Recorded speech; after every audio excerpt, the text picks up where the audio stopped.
इसे कि मंत्र तंत्र के माध्यम से अगर हमारी साधना सत्य है, सत्य के आवरण को लेकर अगर हम चल रहे हैं तो हम उसकी प्राप्ति कर सकते हैं। लेकिन साधना, साधक और साध्य दोनों की पवित्रता होनी चाहिए। अगर पवित्रता नहीं रही क्योंकि हम बैठे तो यहाँ पर हैं, हमारा मन यहाँ नहीं है, क्योंकि हम भौतिकवादी युग में हैं। और जब भौतिकवादी युग में है तो मन को स्थिर करना, जो चंचल मन है। आप बैठे इलाहाबाद में हैं, मैं इलाहाबाद में अभी खड़ा हूँ, मुझे लग रहा है कि लखनऊ में क्या हो रहा होगा और कहाँ क्या हो रहा है। आप भी ध्यान रखें। आप समय काटने के लिए यहाँ नहीं आए, आप ज्ञान अर्जित करने के लिए आए और ज्ञान उनसे साधना की हो। हिमालय की गोद में बहकर जिनकी साधना आज हमें दिखाई पड़ रही हो मतलब हमारे ज्ञान के चक्षु आज खुदा आदमी साधता है। लेकिन परमार्थ के लिए अगर हमने कुछ क्षण अपने जीवन के निकाल लिए तो उससे अधिक संतुष्टि जीवन में और कुछ नहीं होगी। और यही जरूरत है, यही पर हमें सोचना होगा कि हम आखिर जो भटके हुए हैं, हम अपनी हाथ की रेखाओं को देखते हैं। ये हमारी भाग्य रेखा है, ये हमारी जीवन रेखा है, ये हमारी शनि की रेखा है, ये हमारी बुद्ध की रेखा है, ये हमारे चंद्रमा का माउंट है, ये हमारा सूर्य का माउंट है, ये हमारा। लेकिन कर्म हमें करना होगा। और ये सारी रेखाएं आपके हाथ की आपके द्वारा बनाई नहीं, ईश्वर ने बनाई। जब आपने जन्म लिया तब हर व्यक्ति अपने अपने भाग्य को लेकर जन्मता है। उस जन्म को साकार करने का कर्म है आपके लिए, कर्म प्रधान है। और कर्म अगर हमने नहीं किया, कर्म का मतलब हमें ज्ञान की प्राप्ति करना है। और ज्ञान की प्राप्ति होती है, गुरुओं से होती है, महात्माओं से होती है, संतों से होती है, सूफियों से होती है और विद्वज्जनों से होती है। तो ज्ञान प्राप्ति करने के लिए आप इतने आकुल हैं, देश आकुल है। आप देखिए कि जो विकसित राष्ट्र हैं, इन विकसित राष्ट्रों में क्या कमी है? न धन की कमी है, न धान्य की कमी है, न विज्ञान की कमी है, न तकनीकी ज्ञान की कमी है। उनके पास तो सब कुछ है, लेकिन शांति नहीं है। और शांति को ढूंढने के लिए अगर वो कहीं पर आते हैं तो हिमालय की गोद में आते हैं, भारतवर्ष में आते हैं, हरे राम हरे कृष्ण गाते गाते निकलते रहते हैं। आप उनको देखिए, उनसे पूछिए, वो कोई विक्षिप्त नहीं है, विक्षिप्तावस्था से नहीं गुजर रहे हैं। लेकिन शांति की खोज में भौतिकवादी युग की जितनी भी प्राप्तियां हुई हैं, उन प्राप्तियों के व्यामोह से बाहर निकलकर वे शांति की तलाश में अगर किसी भी मुल्क में आते हैं तो आते हैं भारतवर्ष में। क्योंकि वो जानते हैं कि भारतवर्ष की संस्कृति 5000 साल पुरानी है और इस संस्कृति का उतना ही आज महत्व है। महत्व को हमने ही घटाया, कालांतर में महत्व घटता गया और इस घटते हुए महत्व को आज हमारे देश में ऐसे महापुरुष हैं, ऐसे संत और ज्ञानी हैं, जैसे डॉक्टर नरेंद्र जी शिमाली आज हमारे बीच में बैठे हैं। मैंने तो सुना बहुत था, पहली बार साक्षात्कार हुआ, उनसे देखने का अवसर मिला, कुछ बात उनसे सुनी, कुछ बात मैंने अपनी कही। लेकिन आप लोग तो सौभाग्यशाली भी जो निरंतर उनके दर्शन करते रहे हैं। और दर्शन किससे करने हैं? इस भौतिकवादी शरीर से नहीं, जो ज्ञान उन्होंने अपनी पुस्तकों के माध्यम से दिया है, जो ज्ञान उन्होंने लोगों को न केवल हमारे अपने मुल्क में, मुल्क के बाहर भी, जहाँ कहीं पर भी डॉक्टर नारायण दत्त जी श्रीमाली गए हैं, उन्होंने भारतवर्ष की विद्वता की छाप जो उन्हें कहाँ से मिली, इस देश ने ही तो दी है, इस देश की मिट्टी ने ही तो दी है। इस देश की मिट्टी को उन्होंने लजाया नहीं है। इस देश की मिट्टी का मान विश्व के उन देशों के सामने में जाकर बढ़ाया जो कहते थे कि हम पीछे हैं, हम पिछड़े हैं, हमारा ज्ञान सीमित है, उनका ज्ञान बहुत अधिक है, उनका ज्ञान अधिक हो सकता है, भौतिकवादी संसाधनों के माध्यम से हो सकता है। लेकिन जहाँ तक अध्यात्म का सवाल है, अध्यात्म के क्षेत्र में वे अब इस बात को मानने लगे हैं कि भारतवर्ष आज भी वही गुरुता प्रदान कर सकता है और भारतवर्ष आज वही लोगों को प्रेरणा दे सकता है शांति की खोज में, मानव के कल्याण के लिए। क्योंकि हम चाहते क्या है, हमारा उद्देश्य क्या है जीवन का, क्या, लेकिन सामने वाला व्यक्ति भूखा न रहे, ये हमारी देश की संस्कृति रही है।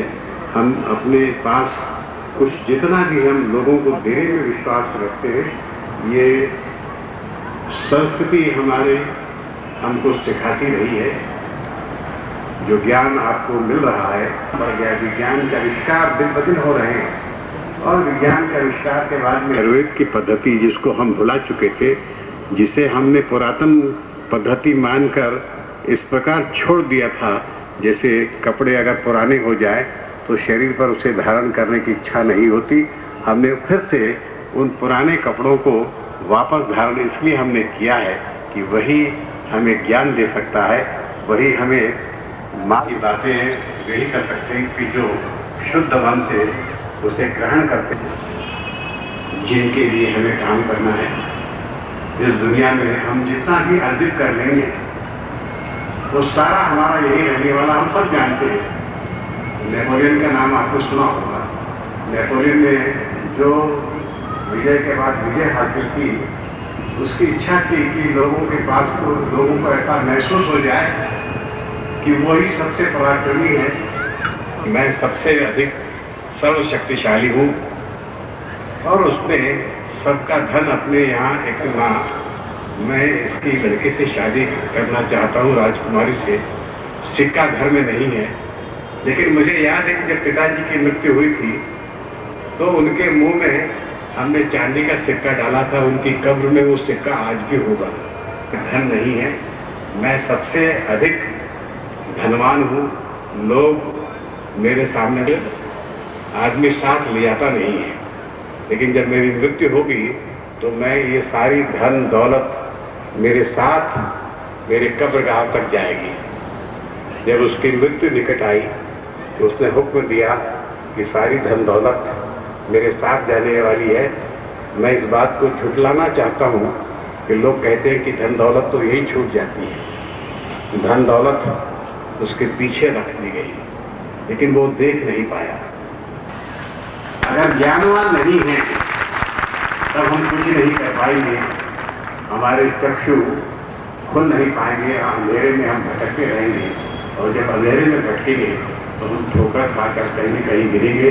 तो ठोकर न खाएं, उजेले में हम चलें, तो उजेले में चलाने का रास्ता डॉक्टर नारायण दत्त जी श्रीमाली ने अनेक वर्षों से निरंतर दिखाया है और हमें गर्व है उन पर, इस बात का कि जहाँ मैंने आपको आते आते देखा,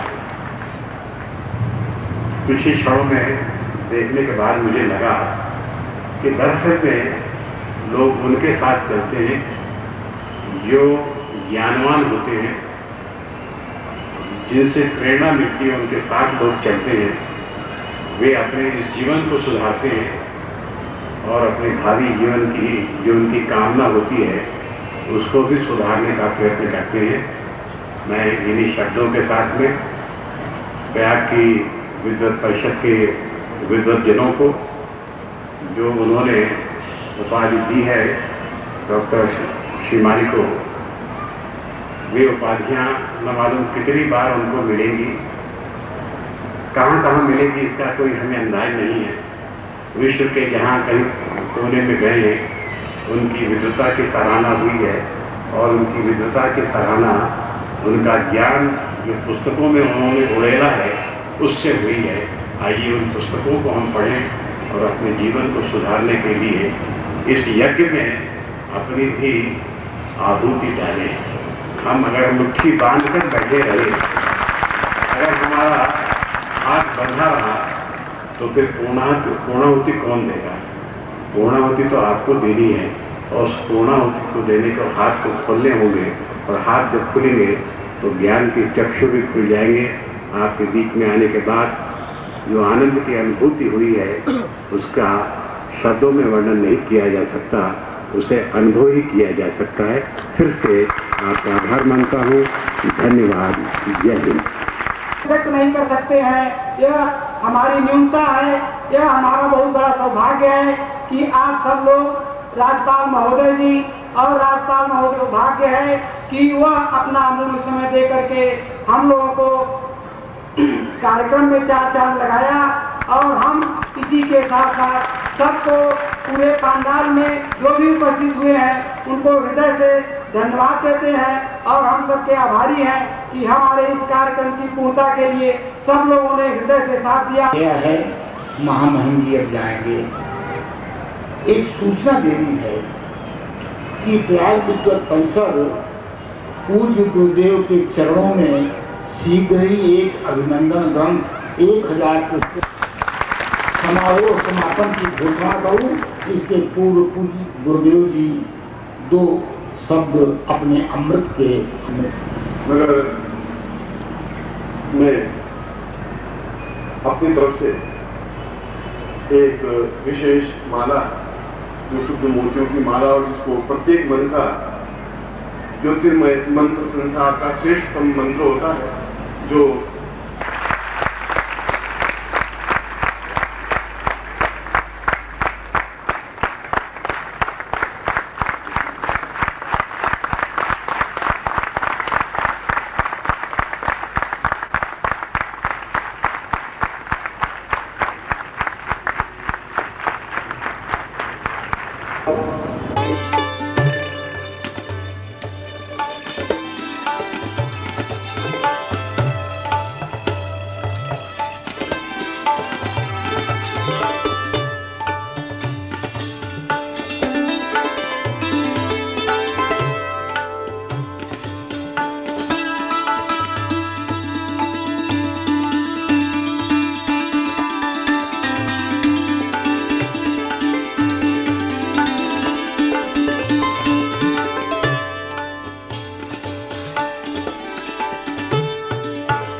बोले पूज्य गुरुदेव की जय, पूजनीय माता जी की जय, पूज्य छोटे गुरुदेव की।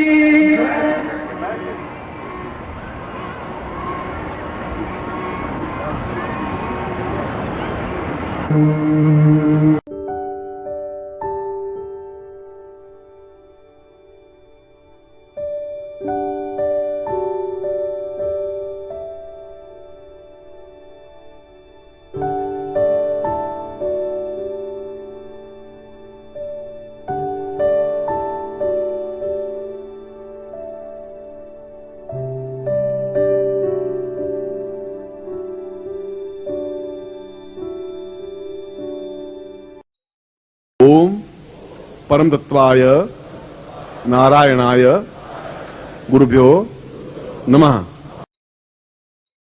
ओम ह्रीं मम प्राण देह रोम प्रतिरोम चैतन्य जाग्रय ह्रीं ओम नमः।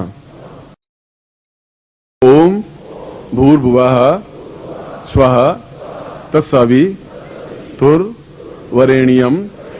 भर्गो देवस्य धीमहि धियो यो नः प्रचोदयात्।